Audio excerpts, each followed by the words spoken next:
You probably know Naval from his Twitter account, and we're going to be talking about his epic tweet storm on how to get rich without getting lucky.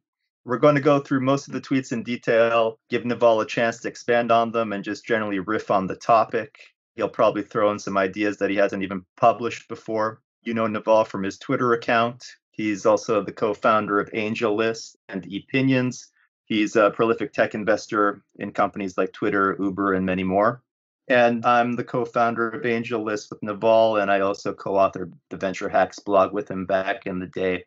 Yeah, the How to Get Rich tweet storm definitely hit a nerve. And a lot of people say it was helpful, reach across aisles, and people outside of the tech industry, people in all walks of life. People do want to know how to solve their money problems. And everyone vaguely knows that they want to be wealthy, but they don't have a good set of principles to do it by. What's the difference between wealth, money, and status? Wealth is the thing that you really want. Wealth is assets that earn while you sleep. Wealth is the factory with the robots that's cranking out things. Wealth is the computer program that's running at night that's serving other customers. Wealth is even money in the bank that is being reinvested into other assets and into other businesses. Even a house can be a form of wealth because you can rent it out, although that's probably a lower use of productivity of the land than actually doing some commercial enterprise. So my definition of wealth is much more businesses and assets that can earn while you sleep. But really the reason you want wealth is because it buys you freedom. So you don't have to wear a tie like a collar around your neck. So you don't have to wake up at 7 a.m. and rush to work and sit in commute traffic. So you don't have to waste away your entire life grinding all the productive hours into a soulless job that doesn't fulfill you. So the purpose of wealth is freedom. It's nothing more than that. It's not to buy fur coats or drive Ferraris or sail yachts or jet around the world in your Gulfstream. That stuff gets really boring and really stupid really fast. It's really just so that you are your own sovereign individual. You're not going to get that unless you really want it. And the entire world wants it. And the entire world is working hard at it. And to some extent, it is competitive. It's a positive sum game, but there are competitive elements to it because there's a finite amount of resources right now in society. And to get the resources to do what you want, you have to stand out. Money is how we transfer wealth. Money is social credits. It is the ability to have credits and debits on other people's time. If I do my job right, if I create value for society, society says, oh, thank you. We owe you something in the future for the work that you did in the past. Here's a little IOU. Let's call that money. And that money gets debased because people steal the IOUs. The government prints extra IOUs. People renege on their IOUs. But really what money is trying to be is it's trying to be a reliable IOU from society that you are owed something for something you or someone who gave you the money did in the past. And we can transfer these IOUs around. So really money is how we transfer wealth.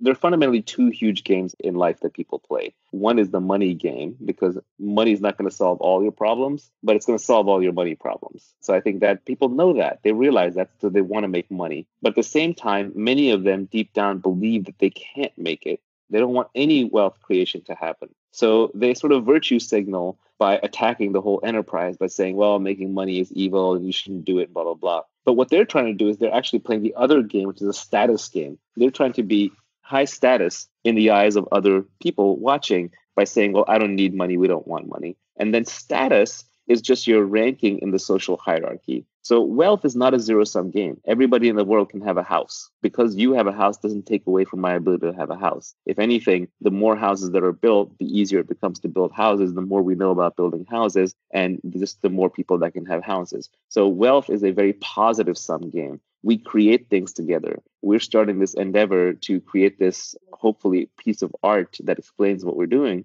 At the end of it, something brand new will be created. It's a positive sum game.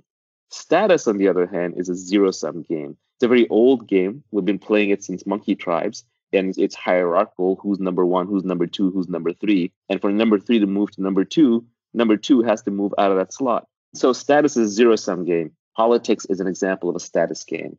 Even sports is an example of a status game. To be the winner, there must be a loser. I don't fundamentally love status games. They play an important role in our society, so we figure out who's in charge. But fundamentally, you play them because they're a necessary evil. The problem is, on an evolutionary basis, like if you go back thousands of years, status is a much better predictor of survival than wealth is. You couldn't have wealth before the farming age, before farmers, because you couldn't store things. Hunter-gatherers carried everything on their backs. So hunter-gatherers lived entirely in status-based societies. Farmers started going to wealth-based societies, and the modern industrial economies are much more heavily wealth-based societies.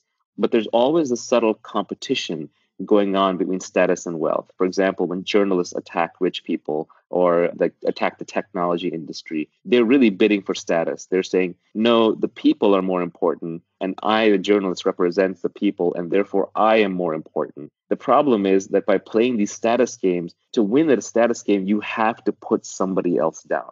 That's why you should avoid status games in your life, because they make you into an angry, combative person. You're always fighting to put other people down, to put yourself and the people that you like up.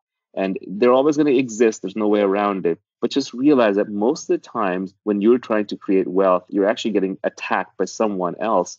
And they're trying to look like a goody two shoes. But really what they're doing is they're trying to up their own status at your expense. They're just playing a different game, and it's a worse game. It's a zero-sum game instead of a positive-sum game.